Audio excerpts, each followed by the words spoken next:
Seus amigos se tornaram seus assassinos. Melissa Jenkins. Melissa Jenkins era uma professora e treinadora de basquete de Vermont que desapareceu sob circunstâncias misteriosas em março de 2012.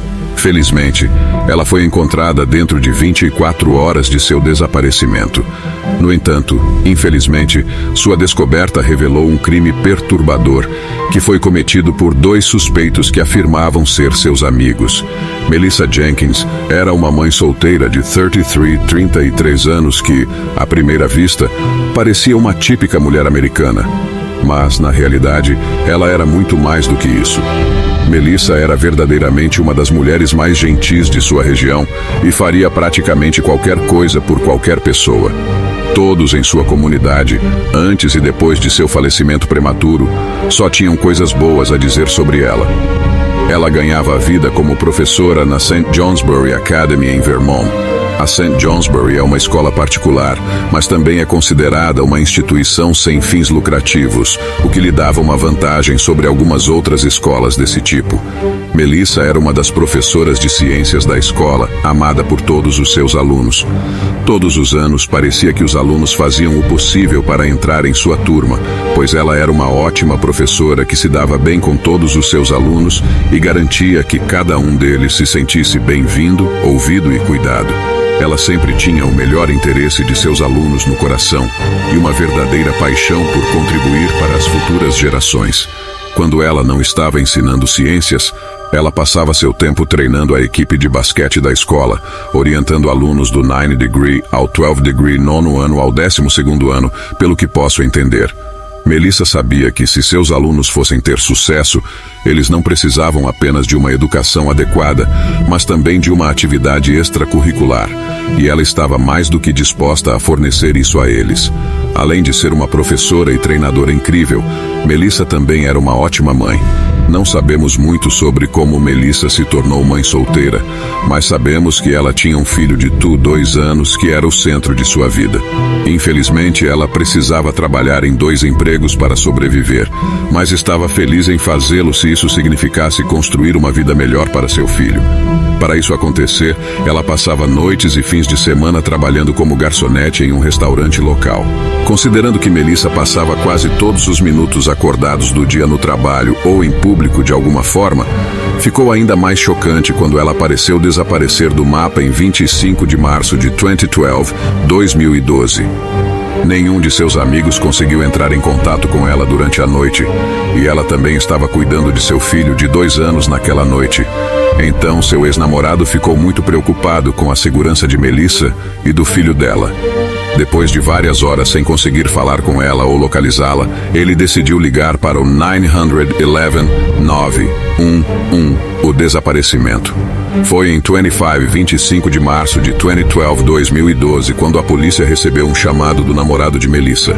Ele explicou que havia recebido uma ligação de Melissa mais cedo naquela noite sobre alguns amigos dela que estavam tendo problemas com o carro.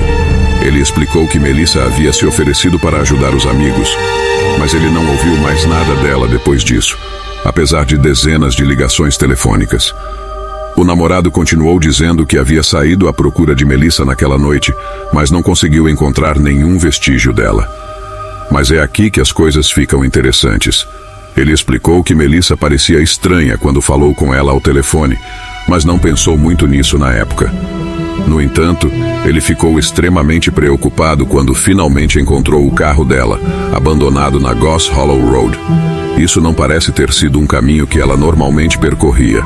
Era uma estrada de terra a uma curta distância de sua casa, mas o ex-namorado não conseguia entender por que ela estaria nessa área a essa hora da noite. Quando ele se aproximou do carro, percebeu que o motor ainda estava ligado. Ele olhou pelas janelas, mas não havia sinal de Melissa. Mas então ele percebeu o detalhe mais perturbador de todos. Seu filho ainda estava preso na cadeirinha no banco de trás do carro sozinho. Após relatar todos esses detalhes à polícia, os investigadores apareceram em questão de minutos. Não sabemos por que o menino não foi entregue ao pai, mas ele foi enviado para viver com um amigo da família enquanto a polícia resolvia os detalhes do que estava acontecendo. Foram encontrados sinais óbvios de luta do lado de fora do carro incluindo várias marcas de sapatos, arranhões, manchas e um conjunto não identificado de marcas de pneus. Um boné de beisebol foi encontrado no chão perto da frente do carro, mas não pertencia a Melissa, e nenhum de seus amigos ou familiares reconheceu o boné. As marcas de pneus vistas a uma curta distância pareciam indicar que a pessoa dirigindo o carro havia partido com pressa, mas foi a próxima peça de evidência encontrada perto das marcas de pneus que deixou a polícia ainda mais suspeita. Eles encontraram o celular de Melissa no chão, esmagado e inutilizável. Os policiais coletaram o telefone como evidência, mas não havia muitas informações no telefone que fossem úteis para a investigação. Quando os detetives coletaram todas as evidências do local do crime, estava começando a escurecer, o que tornava a investigação ainda mais desafiadora. Mesmo assim, a polícia trabalhou incansavelmente durante a noite para coletar todas as peças de evidência que puderam, mas parecia que os suspeitos haviam conseguido deixar o local do crime com sucesso sem deixar nada significativo para trás, exceto pelo filho de 2 anos de Melissa. Acontece que ele testemunhou toda a luta e estava disposto a contar tudo o que viu à polícia. A investigação. Como acontece com a maioria dos casos de pessoas desaparecidas, a primeira pessoa que os detetives suspeitaram do crime foi o namorado de Melissa. A polícia interrogou o namorado e ele deu algumas versões contraditórias a AOS policiais. De acordo com o irmão de Melissa, o namorado queria um relacionamento sério, mas Melissa simplesmente não estava interessada nele dessa maneira, ou pelo menos ela não estava pronta para um compromisso tão forte tão cedo, considerando que ela tinha um filho agora. Ela queria terminar o relacionamento ou pelo menos manter as coisas um pouco mais casuais. De acordo com o irmão dela, o namorado não deixava isso para lá e parecia pressionar Melissa a comprometer-se, mesmo que ela não estivesse pronta. Mas quando os policiais falaram com o namorado sobre isso, ele afirmou que o irmão estava mentindo ou não sabia a verdade. Segundo o namorado, ele concordou com a decisão de Melissa de levar as coisas devagar. A princípio, a polícia não acreditou nisso, então eles decidiram fazer um molde de suas botas para compará-las com as pegadas encontradas na cena do crime. Acontece que elas não eram iguais, e a polícia decidiu deixá-lo ir. No dia seguinte, os investigadores chamaram um detetive especializado em entrevistas com crianças para ajudar. Eles trouxeram o filho de Melissa e conversaram com ele sobre o que havia acontecido na noite em que sua mãe desapareceu. Acontece que o menino, apesar de ter apenas 2 anos, conseguiu revelar muitas informações à polícia sobre o crime. Ele disse a AOS investigadores que sua mãe tinha sido atacada por 2 pessoas. Além disso, quando a polícia perguntou o que aconteceu com a mãe dele, ele colocou as mãos no pescoço e olhou para o detetive dizendo: "Mamãe chorou", capturando os criminosos. Depois de ouvir essa aterrorizante confissão do filho de Melissa, a próxima pessoa de interesse foi o pai do filho de Melissa. Apenas para esclarecer as coisas aqui, o namorado de Melissa, aquele sobre o qual falamos até agora, aquele que descobriu o carro dela, não era o pai do filho dela. O pai do menino morava a cerca de 80 milhas de distância em Burlington. A polícia o interrogou, mas ele tinha um álibi e foi rapidamente inocentado. Isso trouxe a polícia de volta a St. Johnsbury. Quando eles entraram na casa de Melissa, eles vasculharam cada centímetro da propriedade, mas não encontraram nenhuma indicação de luta ou algo fora do lugar. Parecia que eles haviam chegado a um beco sem saída, mas enquanto olhavam ao redor, notaram um pequeno detalhe que parecia vagamente interessante: um cartão de visita de uma empresa de remoção de neve, de propriedade de Allen e Patricia Prue. A polícia não sabia se esse cartão de visita era significativo, mas parecia que ela o havia recebido recentemente. Então eles pensaram que os donos do negócio poderiam ter alguns detalhes para compartilhar, se tivessem estado presentes antes do crime acontecer. Nesse ponto da investigação, a polícia suspeitava fortemente que Melissa já havia perdido a vida. Eles mantiveram suas opções em aberto, mas se prepararam para o pior, já que as evidências encontradas na cena do crime não sugeriam que os perpetradores tivessem a intenção de manter Melissa viva por muito tempo, e o tempo estava se esgotando. A polícia procurou em todas as áreas possíveis, onde alguém poderia querer se livrar de evidências comprometedoras, mas continuaram encontrando as mãos vazias. Eles até procuraram em todos os postos de descanso locais e valas, mas não encontraram nada. Por volta das 24 horas, os investigadores receberam uma dica que mudaria o rumo do caso. Alguém ligou de um local de lançamento de barcos local e relatou ter notado algo suspeito saindo da água em um local de pesca próximo. Os investigadores não deram muita importância a isso, mas decidiram investigar mesmo assim. Quando chegaram lá, imediatamente souberam que tinham encontrado uma cena de crime. Conforme se aproximavam do objeto misterioso na água, descobriram rapidamente que não era um objeto. Era uma mulher. E essa mulher não era ninguém menos que Melissa Jenkins. Uma equipe de mergulhadores foi chamada ao local do crime para ajudar a coletar todas as evidências que possivelmente teriam ficado debaixo d'água. Vale ressaltar que isso estava acontecendo em pleno mês de março em Vermont. As águas estavam a temperaturas próximas ao congelamento, mas a equipe de mergulho tinha um trabalho a fazer e eles o fizeram bem. Conforme olhavam debaixo d'água, descobriram que Melissa tinha sido fixada no lugar com alguns blocos de concreto e cordas. Felizmente, eles conseguiram libertá-la sem muitos problemas, permitindo que a polícia investigasse o caso sem muita degradação das evidências.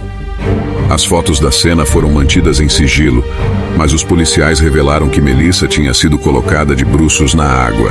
Ela foi então fixada com os mencionados blocos de concreto e cordas, e depois coberta com galhos e arbustos para tentar esconder seu corpo.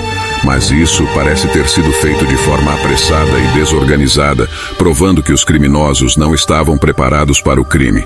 Nenhuma das roupas de Melissa foi encontrada na cena do crime, e quase não havia outras evidências que levassem os investigadores à AOS suspeitos que poderiam ter feito isso. Mas quando ela foi retirada da água, a polícia percebeu algo que os chocou até o âmago: um crime de paixão.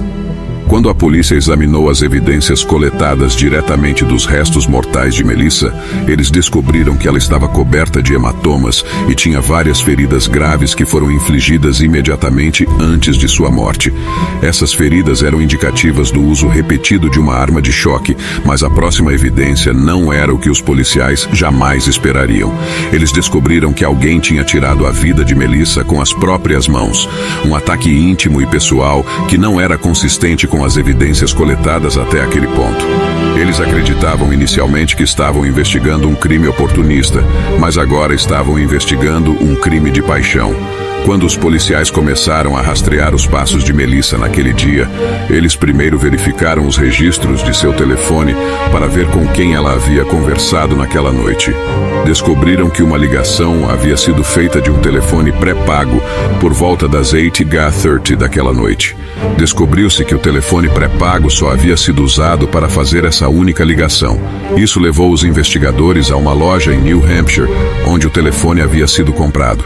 Quando eles perguntaram ao gerente sobre a venda do telefone, descobriram que o aparelho havia sido comprado com um cheque. A assinatura no cheque levava a ninguém menos que Patricia Prue, o mesmo nome que estava impresso no cartão de visita encontrado dentro da casa de Melissa. A polícia planejava convocar os Prue para interrogatório. Mas, como aconteceria, eles não precisaram chamá-los, pois quando chegaram de volta à delegacia, os Prue estavam lá esperando por eles. Quando os policiais conversaram com o casal, Patricia disse que havia ido à delegacia para relatar que sua identidade havia sido roubada e que ela acreditava que seu ex-marido estava por trás disso. Mas a polícia rapidamente mudou a conversa para Melissa Jenkins, e o casal admitiu que havia conhecido Melissa antes. Na verdade, eram amigos dela. Eles haviam limpado a entrada de sua casa algumas vezes no inverno anterior, e amigos e familiares de Melissa também confirmaram que isso era verdade. Descobriram que Melissa era muito amigável com o casal Prue, mas que não havia falado com eles em vários meses. Eles tinham sido amigos razoavelmente próximos até então, mas de acordo com um dos amigos de Melissa, ela teve que encerrar o acordo deles porque estava assustada com Allen. Como aconteceria, Allen tinha sentimentos românticos por Melissa, mas esses sentimentos não eram recíprocos. Allen a havia convidado para sair em várias ocasiões, mas Melissa repetidamente recusou e, eventualmente, encerrou o acordo comercial como resultado. Os Prue foram autorizados a deixar a delegacia naquele dia, mas foram secretamente colocados sob vigilância policial nos próximos dias. Os investigadores sabiam que o casal estava agindo de forma suspeita e acreditavam que eles poderiam estar envolvidos no crime, mas ainda não tinham evidências para provar isso. Uma revelação.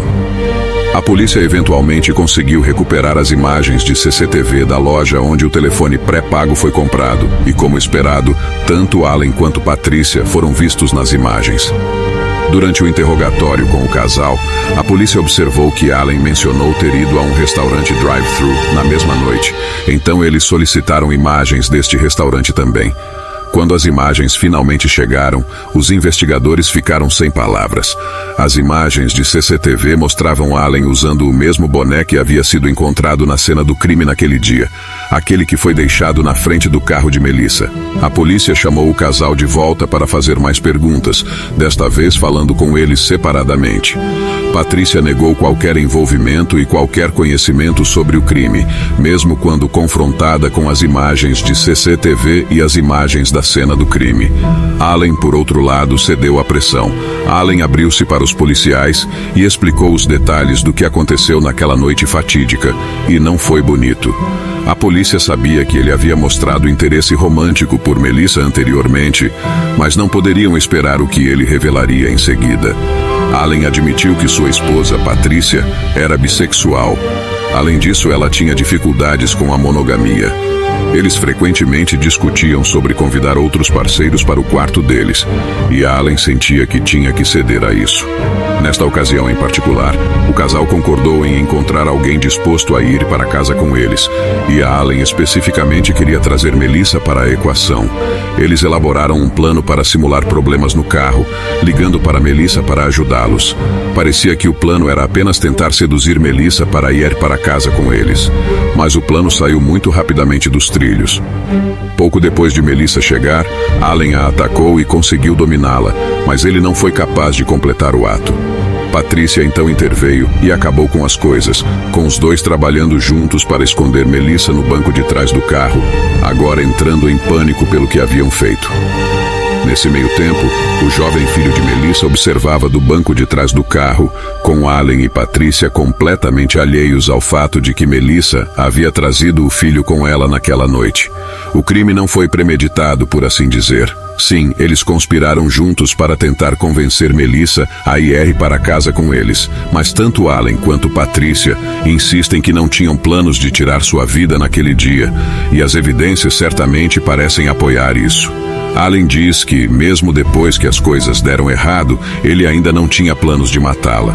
Ele admitiu à polícia que não estava se sentindo como ele mesmo naquela noite e parecia estar cheio de raiva equivocada. Mas quando ele percebeu o que estava fazendo, parou. Mas foi aí que Patrícia entrou para terminar o trabalho, supostamente contra a vontade de Allen. Durante os processos judiciais do casal e interrogatórios posteriores, Allen continuamente afirmou que Patrícia era a responsável por tirar a vida de Melissa. Ele admitiu que deixou sua raiva o dominar e estava disposto a aceitar qualquer punição que o tribunal considerasse necessária, mas nunca admitiu ter tirado a vida dela. Independentemente disso, um júri decidiu que ambos eram culpados e sentenciou cada um deles à prisão perpétua. Tanto Patrícia quanto Allen apelaram de suas sentenças desde então, mas seus apelos caíram em ouvidos surdos. Nos anos desde o crime, tanto Allen quanto Patrícia continuaram a culpar um ao outro, passando a responsabilidade. A verdade é que não sabemos qual desses dois era verdadeiramente o mentor por trás do crime. Tudo o que podemos dizer com certeza é que, felizmente, parece que nenhum desses dois jamais verá a luz do dia novamente, e a família de Melissa finalmente pode começar sua busca por encerramento. Fim. Obrigado por acompanhar este episódio de Histórias de Crimes Verdadeiros. Este caso foi recomendado por um inscrito do canal. Se você conhece outros casos que gostaria que eu abordasse no futuro, deixe-me saber nos comentários abaixo. Enquanto estiver aqui, se quiser ajudar a apoiar o canal, a melhor maneira é deixando um comentário e curtindo o vídeo. Ambas as coisas ajudam mais do que você imagina. Se você quiser ajudar a apoiar a causa, inscreva-se. Meu nome é Carlos e nos veremos no próximo vídeo. Adentre um mundo sombrio e desconhecido, onde os limites da realidade se desvanecem e o medo encontra morada. Bem-vindo ao Horror que Virá, um portal para as profundezas do desconhecido. Aqui, mergulharemos nas trevas da imaginação, explorando os recantos mais assustadores da mente humana. Prepare-se para uma jornada aterrorizante, onde cada vídeo é meticulosamente elaborado para despertar os seus mais profundos temores. Com gatilhos mentais habilmente entrelaçados na trama, cada Cada história irá envolvê-lo em um turbilhão de emoções, desde o suspense agonizante até o terror visceral. Nossas narrativas sinistras são cuidadosamente construídas para desafiar sua percepção da realidade, levando-o a questionar o que é verdadeiro e o que é mera ilusão. A cada episódio, você será transportado para um universo onde pesadelos se tornam realidade e o desconhecido espreita em cada sombra. Mas lembre-se, caro espectador, que o terror é apenas uma faceta da experiência humana. Por trás das histórias assombrosas, buscamos explorar os medos mais profundos da alma, refletindo sobre a natureza da existência e a fragilidade da condição humana.